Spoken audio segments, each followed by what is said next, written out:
ang inyong tulay sa himpapawid ng serbisyo publiko. Ang Presidential Broadcast Service, Radyo Pilipinas, Radyo Publiko. Radyo Pilipinas. Radyo Publiko. Kinilala ng pang-international at prestigyosong Asia Pacific Broadcasting Plus Awards 2025 para sa kategorya ng Government Streaming. Ito ay dahil sa epektibo nitong pagsasanib ng mga tradisyonal na media tulad ng telebisyon, radyo at print para masabayan ang mabilis na pag-inog ng mundo ng digital at social media tungo sa mas epektibong paghahatid ng mahahalaga at napapanahong mga impormasyon sa mamamayang Pilipino. Kinilala rin ang Radyo Pilipinas dahil sa patuloy na pag-akyat ng rating. Ngayon ay matatag sa pang-4 na pwesto sa Mega Manila ayon sa pinakahuling Nielsen Radio Audience Measurement Survey. At sa social media, nakamit ang mahigit 2,000% pagtaas ng bilang ng mga sumusubaybay sa Radyo Pilipinas page sa unang bahagi ng 2025. Patunay ito na ang inyong Radyo Pilipinas, Radyo Publiko ay tunay na kaagapay ng inyong pamahalaan sa paghahatid ng serbisyo sa mga mamamayang Pilipino. Mula sa aming lahat, sa ngalan ng inyong pamunuan at mga kawani ng Presidential Broadcast Service, kasama ang inyong mga himpilan ng Radyo Pilipinas sa buong kapuluan, maraming salamat po sa inyong lahat, sa inyong pagtangkilik at pagkilala. Radyo Pilipinas. Radyo Publiko.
Yes, mga higala, mga nga daw ka natutunan. Welcome din sa itong panaguban sa itong tuluman ng tambayan sa Radyo Pilipinas. Kabar niyo Armando Feniquito, mga higala.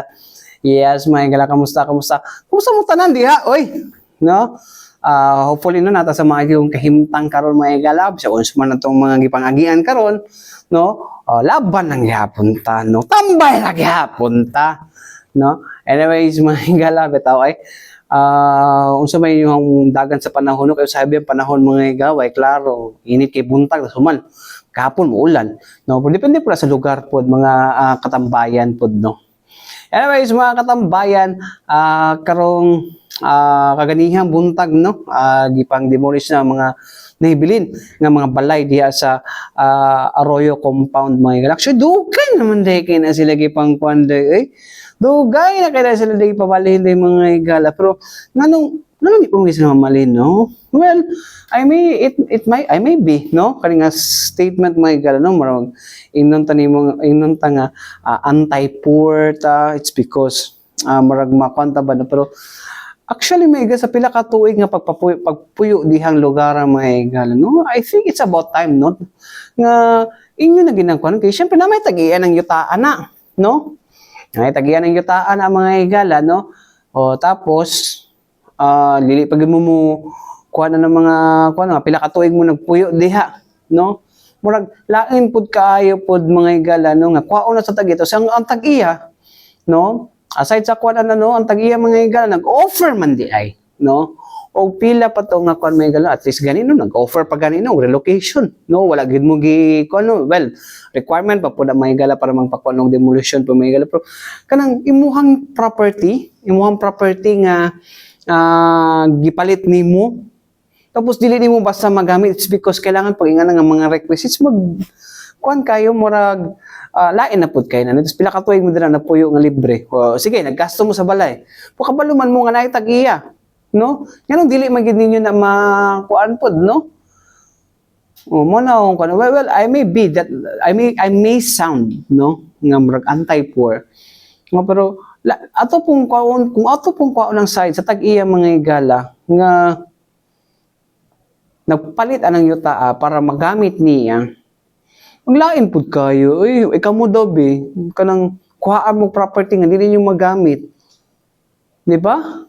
Lain pud kayo na. Ang kanabis, pantay lang pud no. Well, nihatag man siya, mingon sila nga layo sa inyong panginabuhian. Well, first and foremost, sala ba di ay sa tag-iya, no? Nga malayo mo. No, in the first place, kabalo mga tag-iya lagi, di ba? Antay po lagi ko siguro ko ano. Kaning sani? Antay po lagi siguro ko may gala. And then isa pa mga kanang lugar may gala bahaunon pud. Oh. Bahaunon pud. Nganong diha man gyud mo gusto. No, nga every time mo ko bahaon man gyud mo. Ito, anyways, may gala, no? Pila na ba ka family sa to? Ang tanawon tong kwandi. Gihatag sa tuan na, asa naman to? Itong tanawon, may gala. Pila na lang ba ang, 520 houses daw diha, may gala. No? So, per interview, daghan naman gihapon, no? So, ang lot area, may gala is, to kato na lang 2 hectare, 3 hectares na lang mga higala out of 24. 24 ba da? O 14 ba itong hectares mga higala? So, mauna siya ang kwandihan, no? So, mauna ang gikon mga higala, no?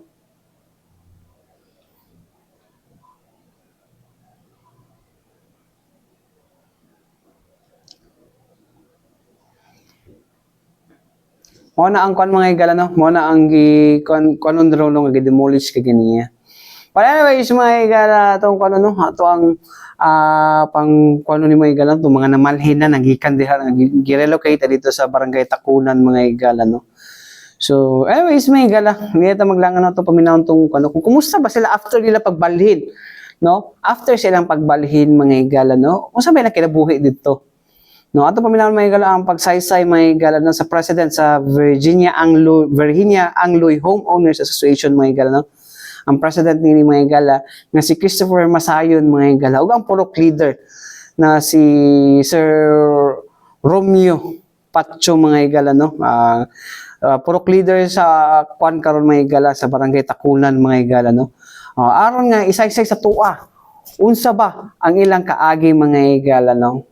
So, anyways, may gala nito maglangan nato na paminahon, no? Si Sir Christopher Masayon o si Sir Romeo Pacho mga gala. Paminahon nato. 438.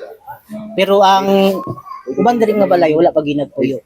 So maabot na mi diri og mga 700 household pero ang uban wala pa gid sila namalhin sila kay ang lang trabaho naman sa gawas. Pila ka tuig na? Sir, kami diri? Mag 5 years na mi diri. Tagpila ka, unsa ka dako sa inyong lote, sir? Ang gihatag sa mga luwi nga relocation sa mo is 80 square meter. Per household. Per household. So kamo na bahala mo sa mga Design. Opo, kami na lay bahala unsay design nga among pagahimo sa. Pero sa pagsugod ginamo diri sa relocate pa ni diri is nagsugod mi sa among atop trapal, ang among bumbong trapal, kay siyempre nagsugod pa man. Unsa ang tuiga mo ni Padre? Mga 2020 ana. 2020. pandemic. Pandemic po, panahon sa pandemic. Kato na permiro nga kuan, Batch. demolition, first batch. Ikaduha na mi. Ikaduha mi nga nagpa-relocate. Voluntary man mi nga nagpa-relocate din. Ang unang gi-relocate is dito sa Kalinan, sa Riverside. So natipak na ni sir, natipak. Wala pa, mother title pa siya. Father title ba siya? Ang process pa. On process pa. Sir, natagaan sad mo ang financial assistance sa inyo pagka? Yes sir, kaming taga-isa sa mo, ang gihatag nila nga assistance sa mo is 20K, tapos 80 square meter nga lote. Ngano naka-decide mo nga mo pa-relocate mo? Kung mga ma'am is, ang experience ginamo dito sa Arroyo sa una is naganig baha. Kung baha gi nag-trigger sa mga nga i-relocate dito kay naanod tong akong balay sa una. Hapit pag ginaanod akong pamilya kay may nakapatong sila sa pikas balay nga patong simentado. Mga 2 minutes lang naanod akong balay. So kung wala gito ang pikas balay, maanod pati akong pamilya. So nag-decide ko sa akong sarili nga kung pananglitan na ihatag nga relocation sa mua. So nga nung dili na ko dawaton kay basig mo balik tong baha nga parehas nato nya mahitabo usab sa akong pamilya. Ang akong sarili mabason na nga naman gitistingan na tag sa Ginoo ginato nya dili pa gitaw minaw. So muni karon nga ang mga tao ako gid silang gi-encourage nga nganong dili man ta magpa-relocate. Kato nga time nga tinarong mang ilaha mata sila assistant sa tuwa tapos ihatag nila ang tinud nga relocation sa tuwa. Pila ka tuig na ka sa Arroyo, sir?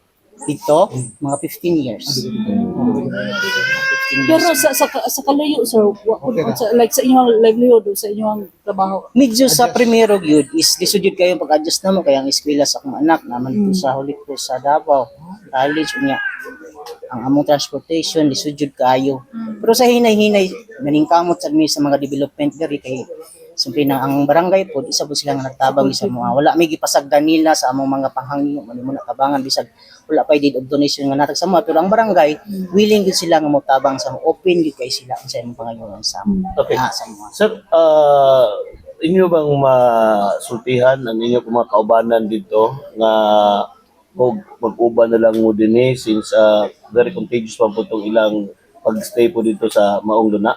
oo Lain ba yung utana sa inyo regarding diri sa inyong kwan? gina-encourage ginamo sila sir nga kung mahimo kung nakita man gud nila nga ang sitwasyon diri nga medyo hayag ba nga kung mahimo dawaton nila ang relocation nga gi-offer sa tagiya sa yuta kay nga naman ngadto sa ngadto wala gid sila mahimo kay wala may titulo ang nagpaglaban ng adto sila ang mga loy na amay pero namang gud koy nga dili gid mosugot sa among ginapaang kay namo sila prinsipyo gud nga ginapaglaban nila.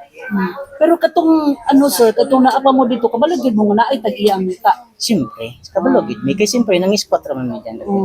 Sa pagsulod na mo di wala man mi tulod mitan. So katong pag during sa mga demolition time, wala na mo ni gubot. Wala na ma'am kay nga naman sa pag-offer pa lang nila sa about sa relocation gi-grab na mo. Among gisuroy ang among mga member nga kung kinsa tumuuban sa mua para sa kayuhan, dili lang para karon kun dili tanaw nato ang pagmahon sa atong mga anak basin ug mapuhon ug demolition ka dali kita ang mayan sa atong mga anak. So pag ingon nga nay relocation kay mo man ako ipangandoy gud nga amo jud dawaton tungod lagi atong baha.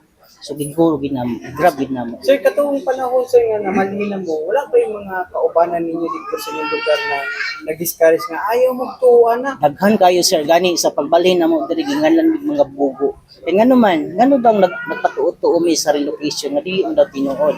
Pero kami among gipaglawan among prinsipyo kay ngano man dili lagi para sa mga among tuyo kundi para sa among mga anak. So, pasabot sir, wala mo nagmahay nga ni hawa mo. Wala gid sir bisag pangutanon nimo nang akong mga membro diha. Isa-isahon wala sila nagmahay gani nalipay sila sa desisyon nga among gihimo. Kay ngano man amo naman karon na wag na amo gyung napamatud-an ba nga among gihimo istama gid. So, at least sarili na ninyo. Oo, sarili matawag na namog sarili. Nga amo agid kay wala man may ginasamok pud sa kaliya sa yuta. Pero sir, unsa man ni siya tabangan ba mo sa tagtiya sa yuta nga mo process sa inyo ang mga dokumento to have a title or gikan gyud sa inyo ang kaugalingon lang paningkamot para makatitulo mo? Last nakita mi ni Sir Ariel sa dahanan ang iyang giingon sa mo is dili pa ni mahuman nga tuig is ihatag na nila ang deed of donation. So kami lang bahalang magbuak-buak at sa para ma-individual na. Pero sir, katong mga nabilin dito sir, maka-attest mapunta nga sila, dili po sila to mga professional squatter. Murag Naaway na sagol dito or bago lang na ni tapon po dito. napoy mga bago sir, napoy yung mga karaan na mo nga nagsulod jud siya. Kay diha man gid nga area karon kanang last demolis is apil jud ko sa pag-grab ana sa una nga medyo gubot gud siya pero lagi bago ni sulod diha katong mga namalit lang. Okay. Sa So after ano sir, after 5 years ba? After 5 years, kumusta ang community dito? diri. So sa giingon nako ganina is nagsugod gid mi sa trapa lang.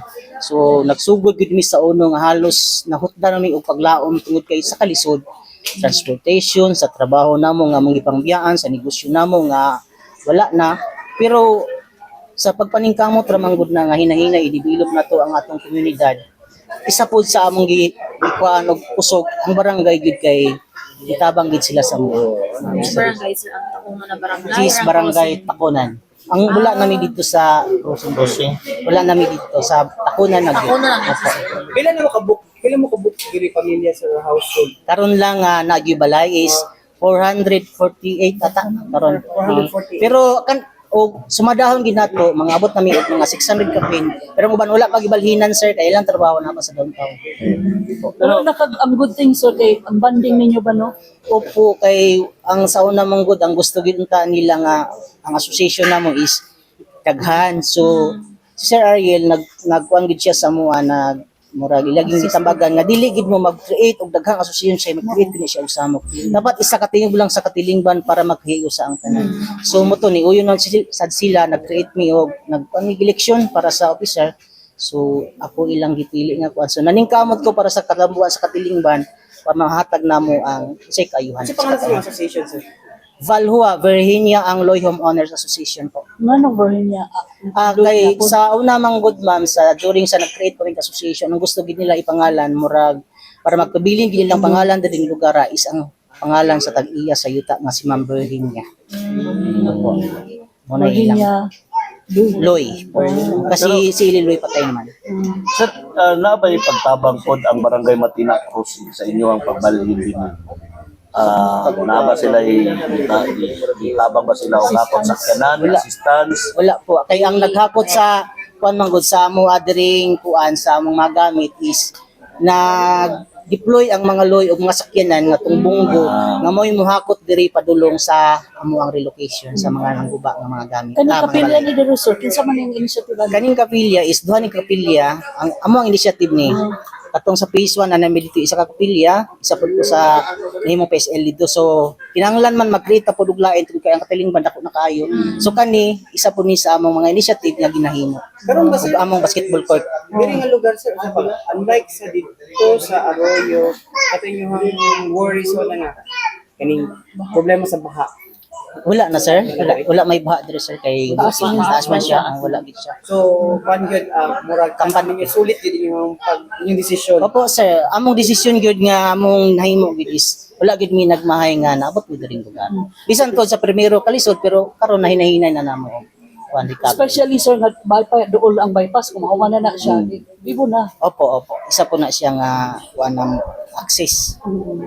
So karon sir nga wala na chance nga hatagan pa tong relocation ko nagbilin dito dire. Di ba? Murag wala naman ma'am kay na naman ko court order nga i-demolish sila dito. Taas man gud bisan to nga nag-ingon sila nga walay relocation so ako dili jud ko mingon nga wala gid kay anong naami, di ba? So nga ako yung kuan na relocation ang problema lang wala nila gidawat. Wala gid nila gigrab ang opportunity nga unta para sa ilaha, para sa mga anak, para silang kaugmaon unta. Sir, 20,000, ikot makini, natawag sa inyo, labi na kay dito ko pinaminin pag ano na pagbalhin.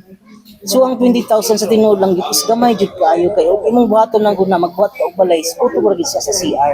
So ang among gihimo is kon lang gid naningkamot og naningkamot lang gid ni nga makapaborog gid among bagong Pinoy anak. Nagduol ba mo mga local officials sir matabangan niyo community? Sa pagkakaroon sa tinuod lang no nagadulog og NGO tungkol sa local government pang dili pa ko tayo access kay wala pang mid organization. So karon ay project nga mosulod diri sa mua. Tabangan mi sa Homeless People's Federation and Development Incorporated na makakaroon mi diri makataod mo diri og patubig.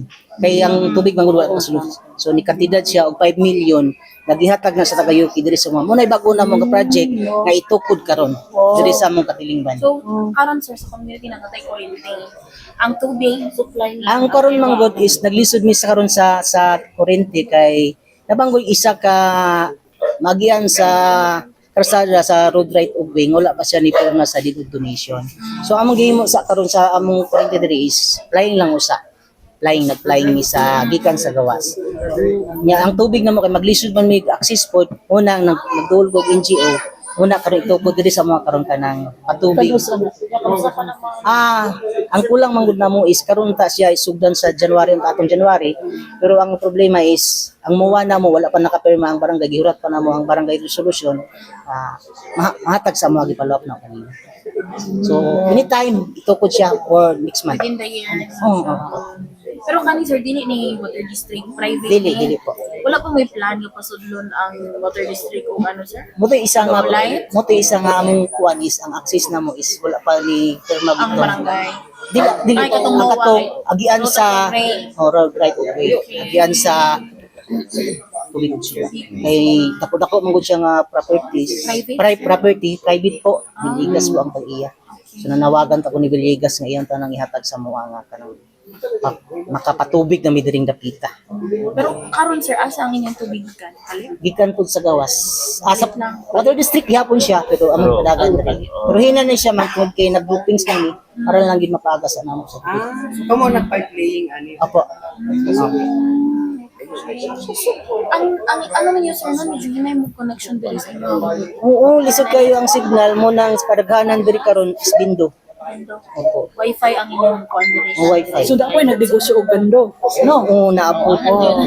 So dili double opportunity ba? No? Sa community ko. Pero layo po dog source ang internet man gikan nakuha 3.5 kilometers gikan sa highway. Kaya sir, from Matina crossing to here, pila ka minutes ang inyong travel? Matina crossing or dili sa Ay, sa inyong Arroyo compound, from Arroyo compound to here, pila ka minutes ang travel? 30? sobra pud ma'am. Kung dito sa kuan. 30 to 45. Ana gyud. Pero madugay mo na, maalag ka sa area. So mostly na sa mga trabahan ay mga ano din sir na gym. Nay motor po, motor. Kaya di makaya baktas layo 3.5 man gikan sa From the access road, 3.5 kilometers here to main road. Wag pa masahay. Leader, isa first name mo, Sir Rocho? dito sa Isa first name mo, Sir? Romeo. Romy. Romy Racho. Romy Ratcho. Patso. Patcho. Ay, Pacho. Sir, Isa lang.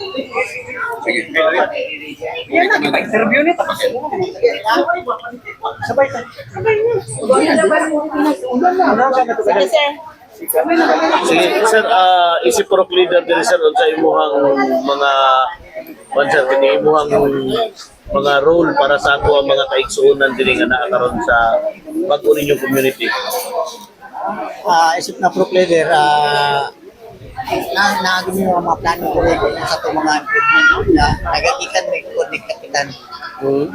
Ang amo ang paglihok diri agad ko may kapitan kay sa kapitan ng ipod ang nagapasama diri kung sa amo ang kinahanglan diri matabang gina siya. Kung plano ko diri nga ma-improve gini. Isip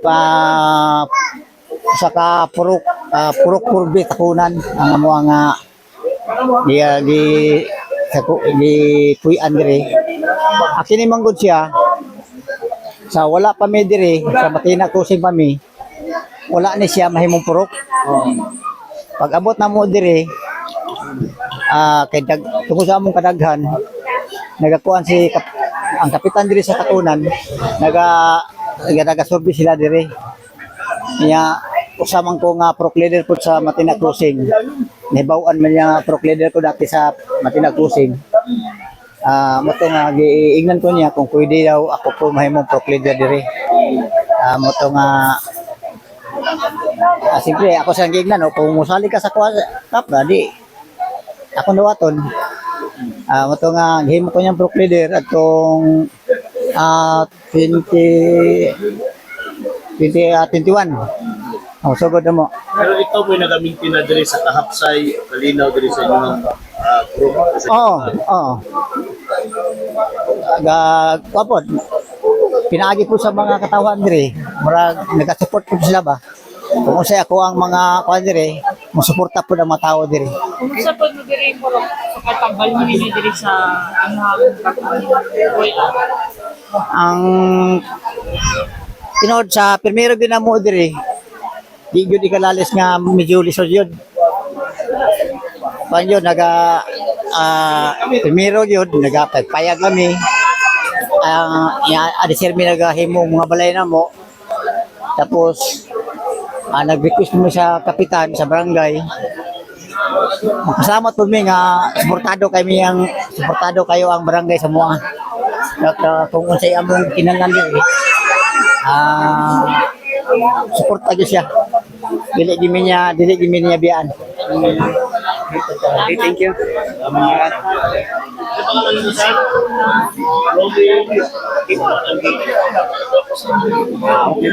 So mo to mga higala no, dungog na to mismo mga higala ang pahayag no sa duha ka mga dating kuan mga higala no residente didto sa Arroyo compound mga higala nga karon kuan na siya no, nanadara sa may barangay Takunan mga higala na transfer na gid sila mga higala.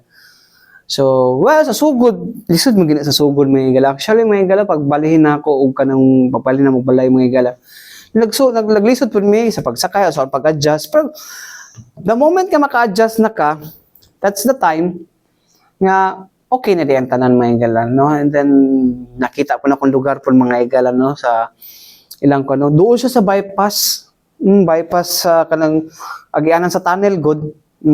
Mas duol di ay.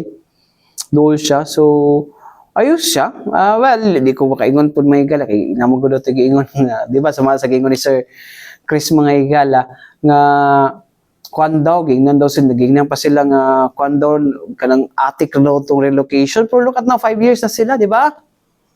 Okay, 5 years na sila. Okay na kayo ilahang kuan, no? Naka-adjust na gid sila mga higala. And ginahinayan na pala patao, no? So na sila mga kuan, nakipag-partner na sila mga NGO para silang patubig o uban pa. So mo lagi na po mga higala, no? Kudos sa mga nagkuan, no? Sa mga nanindigan mga higala nga mga residente, no? Ang rason ni Sir Chris mga higala kuan katong sige kabahaan, no? And kinumdum ta mga higala nga katong namatay datong sa flash flood 2011. Kinumdum mo atong time na nakasumbag si Vice President Sara Duterte mga higala, because naglibog na siya kay usay ang unahon. Katubang demolition dito nga nagkagubot na o kating ipahiluna tong mga nangamatay di tungod sa flash flood. So yun ato yung motong hitabuan mga higala mo to na aburido na sigurong ulo kay usaon niyan nganong nihangyo ra man siya nga kaning kuan hangyo ra siya nga unya na nang kuan unya na sad na kay wala pa na, kay ang nagataging dito sa sulod. Pero gusto mo gid sa sheriff gid daw nga ikon na kadugay na daw kayo na wala man po'y punto, pero ang kuan ang hangyo lang po dato kay maiwasan nga madamay itong mga nagataging gikan sa city housing and home site division sa city government. Ora gid to. So karon, kudos no sa mga nagkuan, no. Karon tong mga nagkuan, wala gini o ko dadawat sa offer. Mag-unsa na lang to sila. Hopefully pud no tabangan po to sila sa tag-iya pud mga higala. Anyways mga higala, balik kita mo lang sa mga importante pahinumdom nga to si Bianan.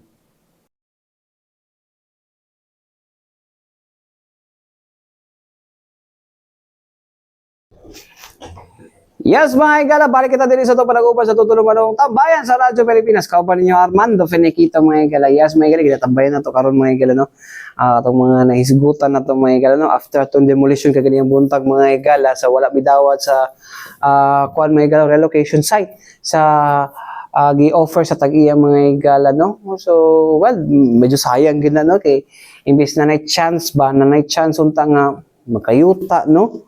Pwede man tato sila nga dawaton to nilang yuta, tapos mga kilala lang sila diri sa downtown, no? Tapos nasa ulian kada weekend, no? Ato na lang unta ang kuan mindset unta, no?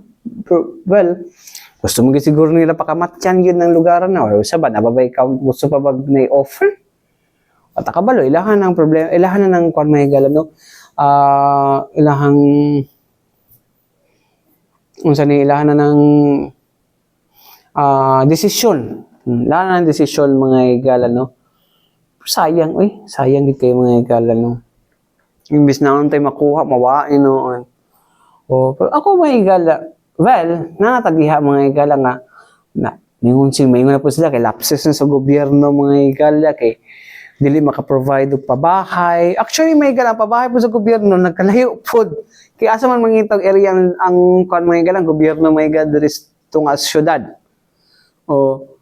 So same lang gyapon mga higala katong kuan, no, katong offer mura na pumihatag po ng gobyerno ato kay layo naman po kay ang lugar po kung asa ipamutang ang mga ginapang kuano, ang mga ginapang demolish ng mga settlers. So wag nila siguro lisod gi-realize po gid siguro mga tambayan, no? Ako bitaw amo ang gipuy-an diha mga higala des may mag-realize kay kuan man na siya murag gamay na lang siya nga portion mga higala nga government mayon siyang mohulog sa government mga higala. Pero once nga ikuan na mga higala, no, murag ipagamit siguro na no ang maong lote. It's about time siguro nga tanggal ang manghawa po midiha no kay gobyerno man ang pagpanamugoy ko maglisod pa kay titled ng uban o title ng ubang mga kuan dito. So asa man sila dito langan nagtanggal ilan na pasagdahan di ba? So mo na ang kuan karon mga higala na sa mua diha sa may among ginapuy-an diha sa may downtown mga higala. Pero pila ka years na pud daw kung kuan sulit na pud ng pagpuyo na mo diha pila ka tuig na. No? O napadala ko mga magulang na nabilin. Bitaw no. Pero anyways mga higala ato paminawan no.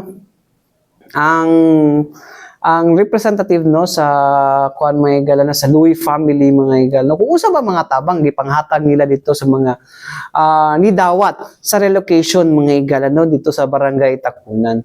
So anyways mga higala dito lang ano mga higala ato paminawan mga higala no si Sir Ariel Maranyon mga higala ang representative sa Louis family mga higala. Paminaw na to. May hapon. May hapon. Sa side sa pamilyang Loy, unsa man po ang atong suporta diri sa bagong community nga gihimo nato sa mga libalhin dito sa Arroyo Compound. Actually no kanigid nga relocation program is inisyatiba gid ni siya sa Loy family since 2019 pa until karon.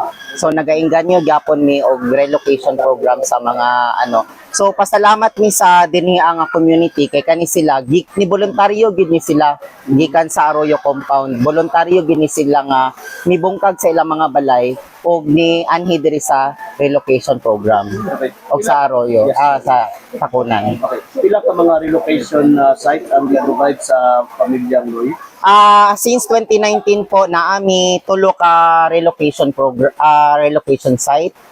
First na mo gitukod kay dadto sa Talomo River Kalinan, then ikaduha diri sa Takunan, ug ang last na mo nga gihimong relocation is ang Dakudaw Kalinan. Sir, pila ka communities, ay pila ka houses or mga families ang per relocation? Per relocation. So diri sa Takunan no, sa diri lang sa phase 1, phase 2. So I think naa sa ang nagtukod og balay. Ang nagtukod og balay naa sa I think 400 to 500 houses. Pero ang nag-avail gid sa relocation mas daghan pa wala pa lang nila tukuri. Then I think sa phase 3 diri gyapon sa Takunan siya kaning naa sa 60 houses ang nag-avail dito sa relocation og naapay mga wala pa nagtukod og balay gihapon. Ang diri lang sa Takunan po ang usable na relocation site is naa sa 20 hectares, 15 hectares Sir, ka community pila ka house sa Sikas Nutua? Sa katong duha sa Talumo River Kalinan I think nasa 300 household dadto kay sila man gid ang pinakaunang relocation. And then sa Dakudaw Kalinan karon I think naami sa mga 150 to 200 household. Kaning diri sir kung 4 hectares ba to? 15 hectares ang usable po. O usable pila ang occupy? Kana siya po 15 hectares. Kay dako kay ni siya 20 hectares ni nga property. So ang 5 is pangpang kasi so dili siya magamit. So yes, occupied na diri atanan po. Sa lang sa houses lang? Yes po. Naay mga lote nga occupied na ang lote, wala lang gid gitukuran og balay. Opo. So sa ato na nabanggit kanina ni President sa Association of Pro Leader na medyo sila sa power of line diri O kana siya no kay actually naagi problema sa road right of way diri kay mo na dili masudlan og kuryente o tubig. So kana siya naay problema sa road right of way pero ginapangitaan siya og pamaagi ata sa barangay. Kay ang Loy family walay problema sa road right of way as long as ang kaning pikas na property nga naguna diri sa relocation mohatag pod sa road right of way. So is it the same for the other areas po? Naglisod po ba sila? Sa Dakudaw Kalinan po is naana sila tubig ug kuryente dadto. Nasudlan na sila og poste sa Davao Light. Then ana po sila tubig. The same time po sa Talomo River nanay poste og tubig. So diri na lang gid Dirian na lang gyud kay naay road right of way issue. Sir, is the Loy family willing to help the community para ma-achieve nila ni anyway monetary or unsa ba ang kinahanglan? Ang number one gid nga gina-prepare na mo karon is ang deed of donation. Naka-schedule siya late this year. Ma-prepare na mo ang deed of donation para ma-endorse na gid namo ning property dinhi sa community. Ginahulat na lang gid namo ang ilahang registration sa ilang association. Sir, nag-mention sa kanina na ay napoy property ng tagiya tong Picas Luna. I-donate ba to sa Villegas ba to nga apelido? Unsa man to? Kato isa private property to siya. So mao to ang naay problema yata so road right of way issue. So wala mi idea sa ilaha kay lahi man to sila, pero as to regards diri sa relocation, the Loy family is willing to give road right of way para masolusyonan ang problema sa tubig ug suga. So, mga ito mga higala, no? Ang pahayag ni Sir Ariel Maranyon, mga higala, no? Ang representative sa sa Louis family, kanatagiya na dira sa tagiya dira sa may sa tawag na kay mga higala, Arroyo compound, mga higala. So, anyways, mga higala, unta no, lesson ni sa mga nga kabulutan nga nay tag-iya. Gusto pa ginato ipaglaban. Mura po nang sa asawa mga higala, no? Ayaw mo pa na mga asawa ba na mga higala, ayaw gid mo sugot nga mahimo mong kabit. Ikato mga titulado mo gito perminti makadaog. Okay paboran, kina may ebidensya. Di ba? Mora na ang di man sa ingon na nang radira sa kwan, no, nga dili siya makabubitan ang gobyerno mga higala na 4PH project, no, para sa ato ang mga dili makakuan, no, dili maka-afford nga pabalay mga higala na other schemes mga higala like loans sa pag-ibig, no, pero may easy ra man kay naingon sa imuha kay dungod na kay privilege kay ka, pero sa tinuod nagsugod pud ko pobre ba kay me. No? Sugod ko. O ang balay katumbahon, no? Karon ang gipuy-an nako dira ka, no? Ginapuy-an sa akong mga magulang. No? Po anong ato pa man ang kanang lalison nga may tagiya. Mo gina ko na may tagiya. No, kung kuan na tumura na nato ginatolerate po ng uban pod. No nga bisag na tagiya, puy-an pa. No? Di panahon na gagamiton. Dili nun magamit. So, saon na lang na. Siyempre, yung mga ang tagiyan ni gasto na. Nanay court decision. So, sa buhat na, kuha gini property. No, sa sunod mga higala, no, nag-offer na. Ni gasto nag-extra ang tagiya. No, para magamit lang niyang kuan. Supposedly, kung dapat dili na mo gasto kay, pila na mo katuway nga nagpuyo diya, o may bayad, tapos wag man, kung kuhaon na ako, di na mo mukuan. Diba? Nay titulo. Okay na tagway titulo kay kana. Sige, bakbaki. Laban jud mo kay mo may para man mo way mga titulo. Pero kung ang isa na titulo, mugibigid ka na, no? Anyways, may ka na, mugibang grupo ko na sakyan po ning isyuhan eh. Ay nala. Anyways, may kalaman tayo kung oras sa ngalan sa Tibok Persa, sa DXRP Radyo Pilipinas, Radyo Publiko Davao. Ako yung Kawan Armando Finikito. Alang sa tambayan sa Radyo Pilipinas, hangtod sunod daw sa daghang salamat o may adlaw ka na tanan.